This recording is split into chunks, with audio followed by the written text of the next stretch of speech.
خواجہ غریب نواز جب نئے نئے آئے نا اجمیر شریف میں تو خیمہ لگایا ہوا تھا خواجہ غریب نواز نے.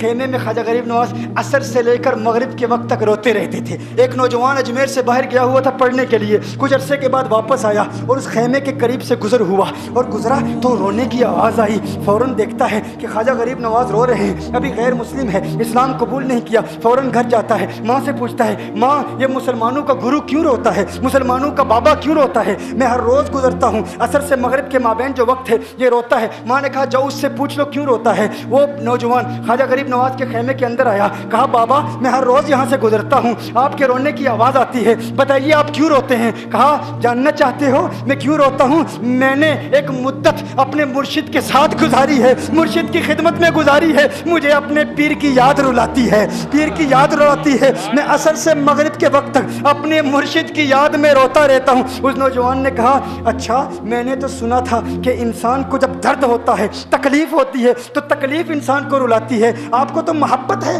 یہ محبت میں بھی انسان کو رونا آتا ہے؟ کہا ہاں ہاں ہے نوجوان, انسان محبت میں بھی روتا ہے. کہا تو پھر مجھے بھی رونا ہے, میں بھی رونا چاہتا ہوں, مجھے بھی رونا سکھا دیجئے. کہا تو رونا چاہتا ہے؟ رونا چاہتا ہوں. کہا ٹھیک ہے, دو شرطیں ہیں, مسلمان ہو جا اور میرا مرید ہو جا. اس نے کہا میں ماں سے اجازت طلب کروں گا.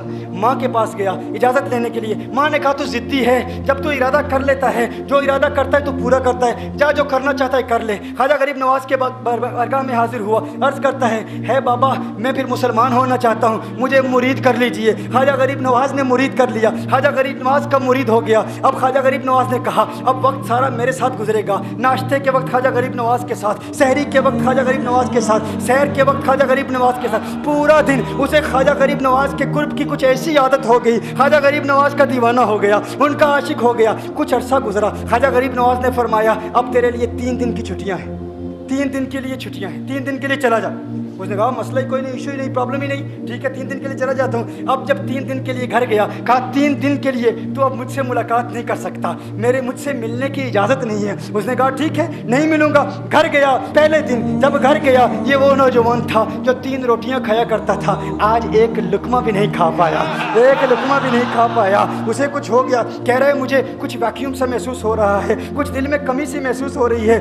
یوں وقت گزرتا گیا, رات کا وقت آیا, آنکھ نہ لگی, سو نہ پایا, مکان کی چھت پر چلا گیا. ماں نے دیکھا بیٹا چھت پر کیوں چلا گیا؟ ماں چھت پر جاتی ہے, بیٹے کیا ہوا؟ کہا پتہ نہیں ماں, پتہ نہیں ماں, میں تو فوراً سو جاتا تھا, آج نیند بھی نہیں آ رہی, آج کھانا بھی نہیں کھا پاتا. ماں تو چلی جا. ماں چلی جاتی ہے. یوں جب سحری کا وقت ہوتا ہے اس کی آنکھوں سے اشکوں کی برسات جاری ہوتی ہے, اس کی آنکھوں سے اشکوں کی برسات جاری ہوتی ہے. وہ رو رہا ہے, اس پر رکت تاری ہے. ماں آتی ہے, بیٹے کیا ہوا؟ کہا ماں مجھے پیار ہو گیا ہے, ماں مجھے محبت ہو گئی ہے, ماں مجھے عشق ہو گیا ہے. جا غریب نواز کے پاس, کہا مجھے بلا لو, اب یہ جدائی برداشت نہیں ہوتی, اب مرشد کی جدائی برداشت نہیں ہوتی. ماں فوراً خواجہ غریب نواز کی بارگاہ میں حاضر ہوتی ہے. کہا میں نہیں جانتی ہے مسلمانوں کے بابا تو نے میرے بیٹے کو کیا دے دیا, تمہارا تعلق نہیں سمجھ پاتی, تمہارا رشتہ نہیں سمجھ پاتی, لیکن وہ تو رو رہا ہے, کہتا ہے واپس بلا لو. خواجہ غریب نواز نے کہا نہیں ابھی وقت نہیں ہے, میں اپنی زبان میں کہتا ہوں. گویا کہ خواجہ غریب نواز نے کہا ہوگا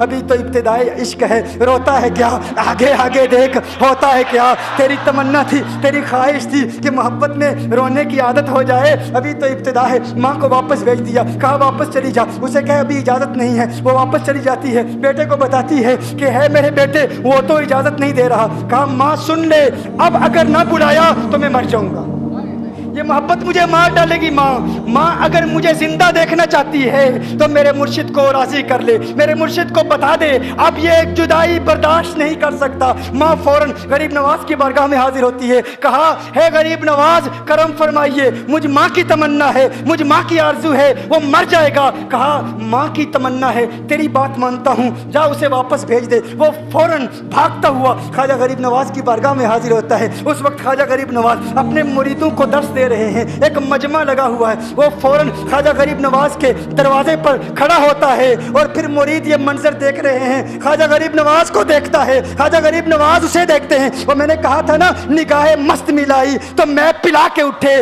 جہاں وہ بیٹھ گئے میں قدا بنا کے اٹھے. خواجہ غریب نواز نے اس کی آنکھوں سے آنکھیں ملائی اور پوچھا اب پتا چلا محبت میں رونا کیسے آتا ہے, اب پتا چلا. اس نے کہا ہے غریب نواز کرم فرمائیے. فوراً